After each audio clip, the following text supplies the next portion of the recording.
Hi, thanks for joining me for this video. My name is Genevieve Lamar-Lemay, Stars and Resources Intern at the Association for the Advancement of Sustainability in Higher Education, or AASHE for short.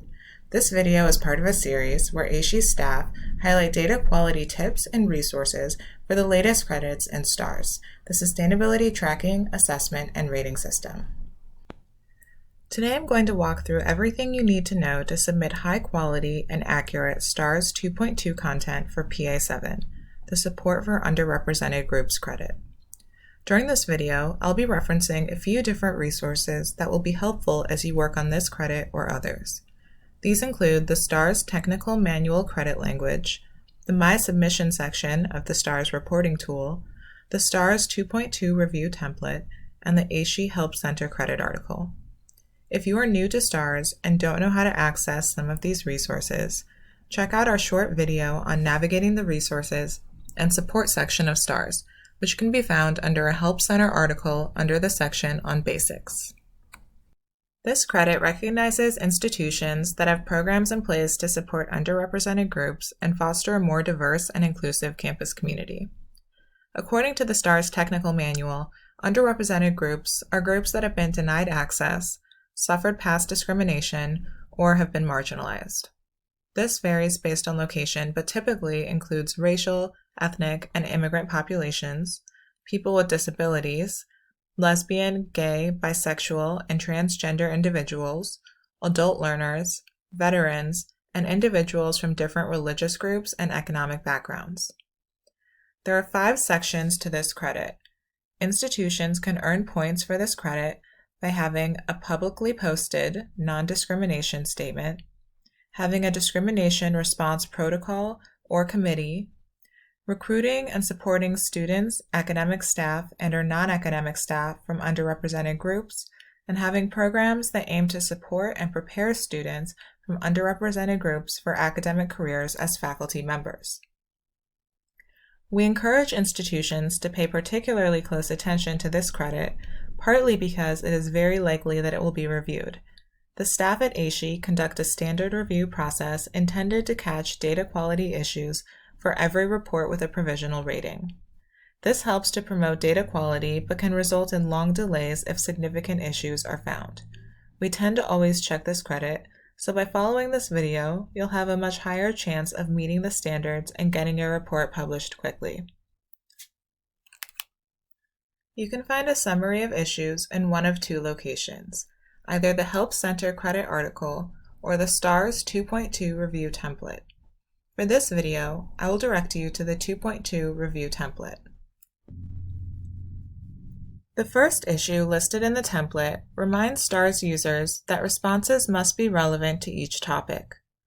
Responses under recruitment programs should be geared towards prospective students, academic staff, and non-academic staff, whereas responses under mentoring, counseling, and support programs should be geared towards current students, academic staff, and non-academic staff. A common issue we see is listing programs to mentor, counsel, and support existing students, staff, or faculty are listed under the section on recruitment, or vice versa.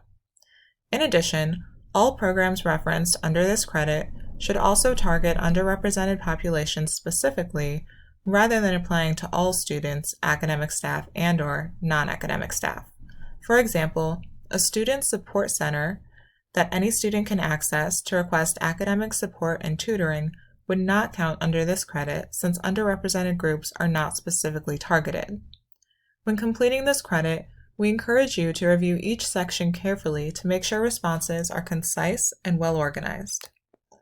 For the second section on having a discrimination response protocol or bias response team, the descriptive response must clarify how the institution responds to and supports those who have experienced or witnessed a bias incident, act of discrimination, or hate crime.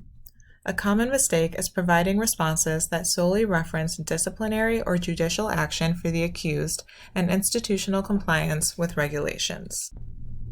Let's take a look at Lawrence University as a reporting example. Lawrence responded affirmatively to having a discrimination response protocol or committee and clearly described how their bias response team supports those who have experienced or witnessed a bias incident.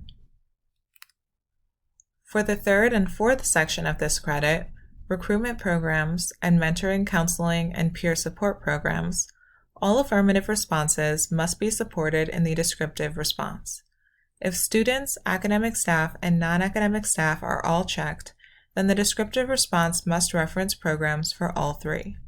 A common mistake is checking all three boxes, but only describing programs to recruit or support students from underrepresented groups.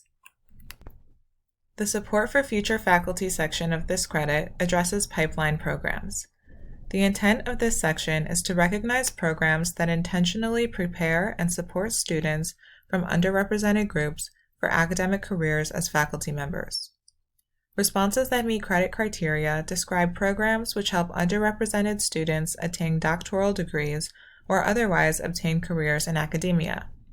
Responses referencing other support for underrepresented students or efforts to increase representation among faculty through recruitment do not meet credit criteria. However, these would likely fit under the recruitment or mentoring and support sections of this credit. Using Lawrence University again as an example, the McNair Scholars Program and Consortium for Faculty Diversity, which prepare underrepresented undergraduate students for doctoral programs, do meet credit criteria. However, the President's Committee on Diversity Affairs does not, as it references faculty recruitment rather than a pipeline program. We often receive questions about what types of programs should count under this section. There are a number of broad programs that could apply, so we've included a list of example pipeline programs in the Help Center article for this credit. If your institution participates in the PhD project, Mellon Mays, or one of these other broad programs, you will likely be able to earn points for this part of the credit. Keep in mind that individualized programs at the institution work equally well as long as the stated goal of the program is to help prepare underrepresented groups for careers as faculty members. Thanks for watching the Support for Underrepresented Groups video. If there's something that you still have questions about, please reach out to stars@aashe.org and someone will respond quickly. We're happy to support you on your STARS journey.